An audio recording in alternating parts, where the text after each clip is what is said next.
Hey, it's Jerry with designsbyjerry.com, and today I'm going to show you how to take an artificial Christmas wreath and add some of your very own natural evergreen foliages from your very own yard and make a beautiful Christmas wreath to hang on your front door, or as I always say, take it across the street and give it to one of your neighbors. Stick with us and we'll be right back and show you exactly how to do this.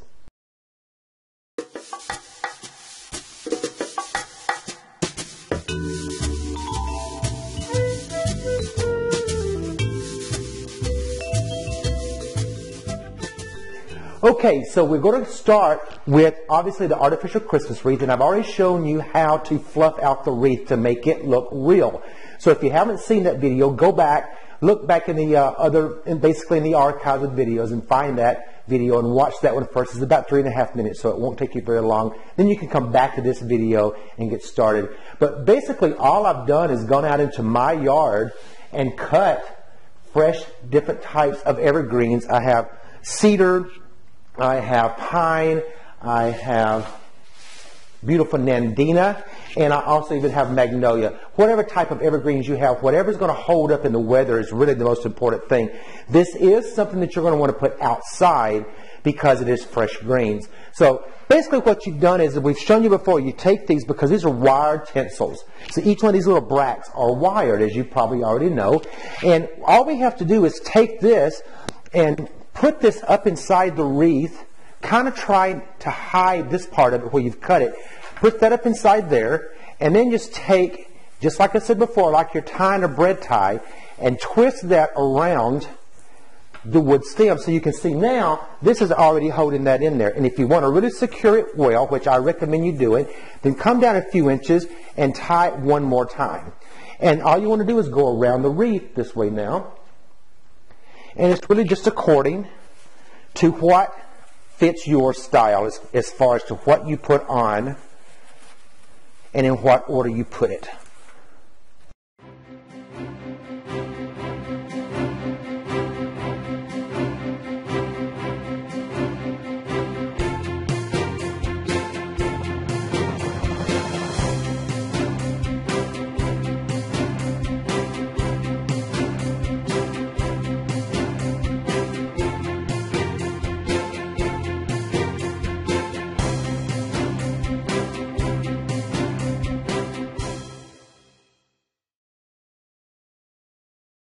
The one thing I really hate about working with evergreen is your hands get really sticky, as I'm sure you already know if you've done much work with it yourself. So you really want to make sure that you get in there and you twist those bracts really good, so you really got a good secure hold on the evergreen. Because if you're going to put it on a door, then obviously that door is going to be opening and closing, and you don't want it to start falling off. Also understand that some of this woodiness will shrink just a bit simply because it will start losing some of its water. So you want to make sure you have it really good and secure on there, just to make sure it holds it well. And as I said, go back up in here a few more inches, twist it again, and I think you can kind of see how that's starting to work out.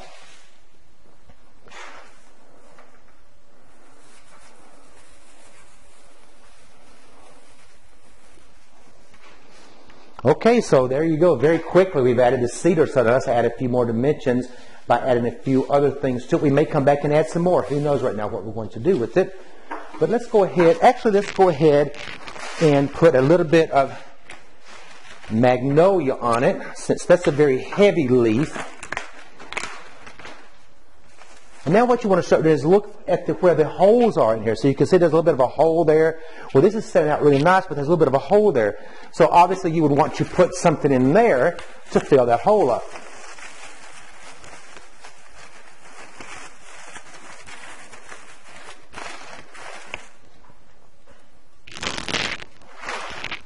I've got so much foliage I've had to sit it in the floor down here. And that's okay. You'll do the same thing, because you'll always pick more than you'll actually be able to use.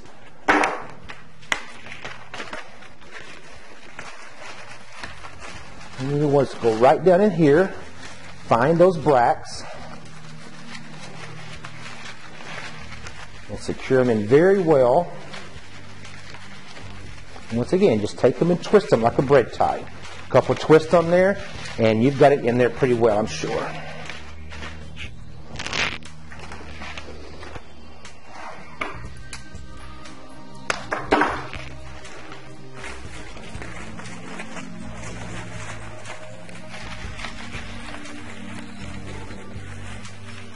Yeah, you see I've probably cut 12 or 15 florets of magnolia. It looks like I'm probably going to use 3 here. So I got way more than I probably needed. But you know, I'd rather have too much as not enough. Especially considering it's about in the 30s outside and it's pretty cold right now, so I really didn't want to go back out there and start cutting any more. Now let's bring in some of our beautiful nandina. I really love this nandina because it's already started turning its colors, and it's just going to give us a lot of the Christmas color, I think. Now what I want to do is find where I want to put that already. Since this is much smaller, it's going to be a little bit more difficult to work with. But get right up inside there and twist it in there. And you can see that right there held very good. Yay for me, right? Nandina is something that it really dries well, so this right here will work really well with your Christmas decorations.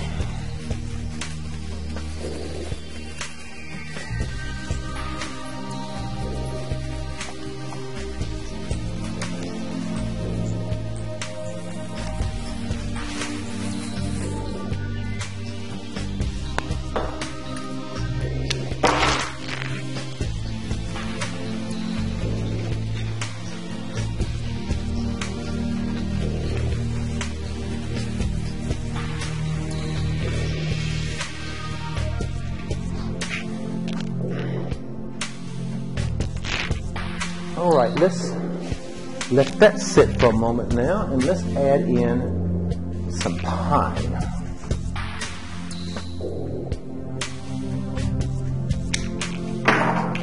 Now, pine is going to actually add a whole different dimension, which I always like that. So I can let it stick out some, because it's just a little bit more branchy. And it's softer and has a feathery look, so that just adds a whole different texture to your wreath. Which I'm always after a variety of textures. I love using all different types of textures in my work.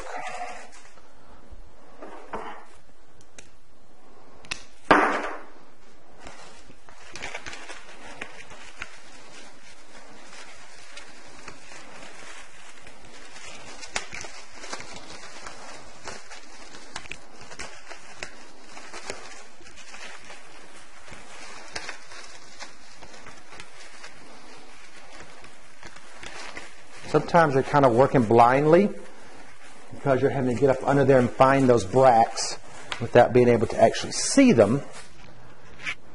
But that's okay because the results are phenomenal.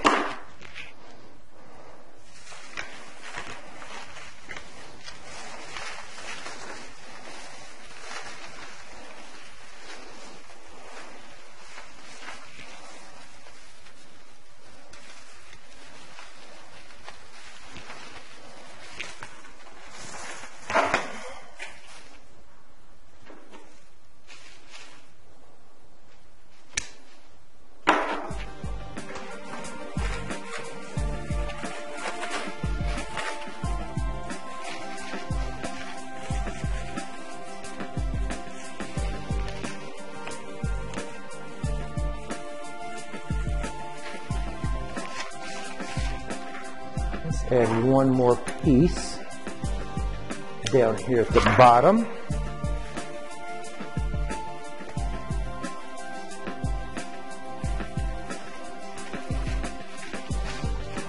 I love that. And I think we'll add one more piece at the top simply because I think we need a little bit more feathery look coming out of this area right here.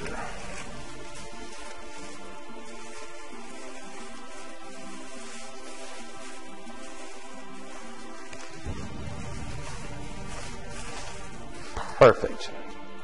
Now, basically we're done and we're just ready to add a bow to it.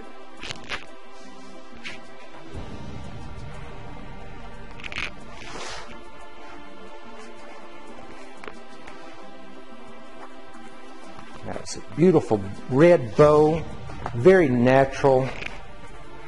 I love this ribbon here. It's just so thick, nice wires on it, so it really holds its shape really well.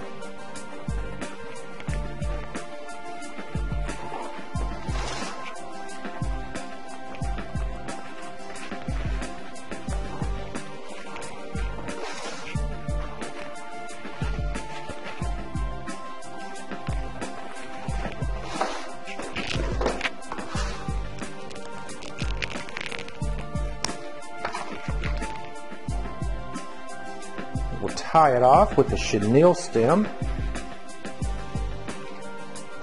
And then I think I want the bow to go right here. So all we need to do is fluff the bow up just a little bit.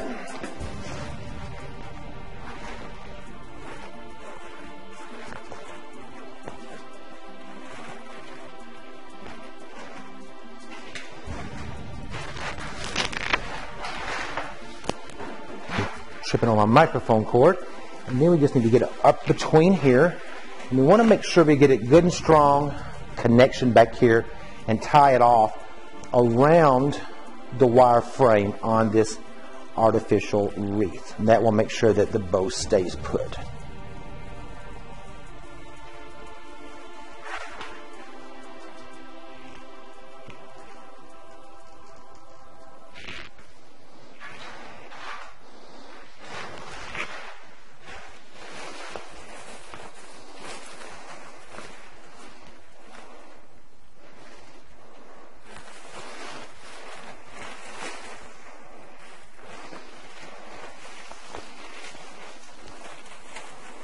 And I'm just going to come up in here, let the ribbon loop, and I'm going to tie it off into, using some of the bracts again, just like I'm holding the foliage on, I'm going to hold the ribbon on.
Now what I want to do is I want to actually add some tails. For some reason I just don't like not having tails on there. I wasn't going to do that at first, but I always seem to like to have the tails on the wreath, so I'm going to go ahead and just add it. I'll show you how to do that.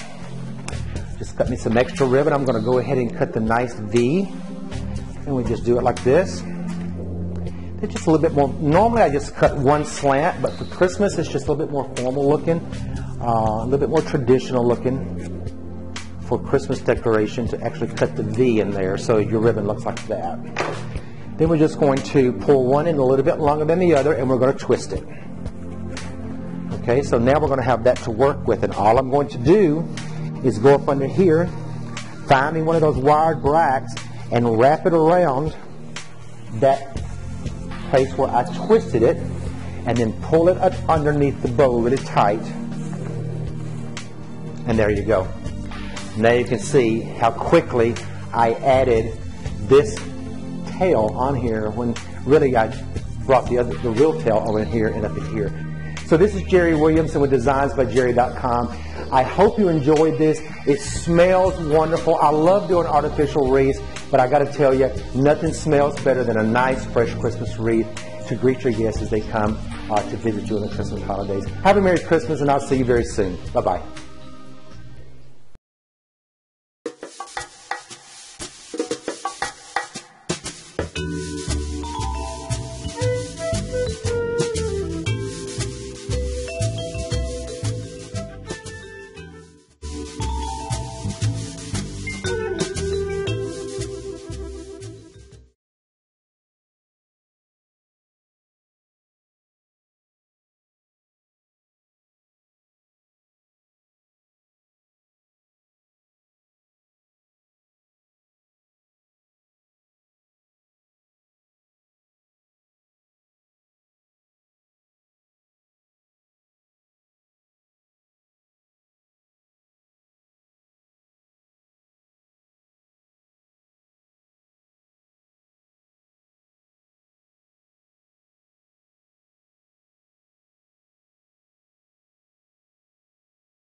you.